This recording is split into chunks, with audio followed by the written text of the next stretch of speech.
Stuart Stevens, I was thinking of you today when I realized that we had 32 years of history broken tonight by Donald Trump. 32 years consistent presidential debate history and participation by the nominees of both parties, complying with the rules of the debate commission.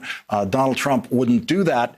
And so what we ended up with, at least for some viewers that I was watching, was 90 minutes of Joe Biden uninterrupted by Donald Trump. And you got to see that what happens when Donald Trump isn't there is that Joe Biden has full sentences that become full paragraphs that become pretty clear policy positions.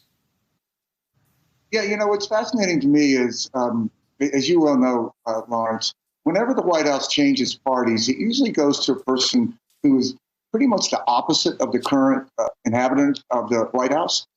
And I thought tonight you just couldn't have gotten that contrast stronger.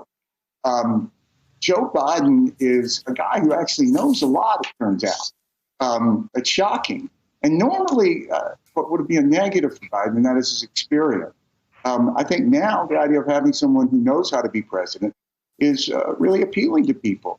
I think there's a strange thing that's happening in this country. I think it's just turning into Joe Biden's moment. The idea that before, when he's run for president, he's been nailed as boring. I think boring now is reassuring. And he has this connection with loss and grief. And this is a country that's in mourning, and more so every day.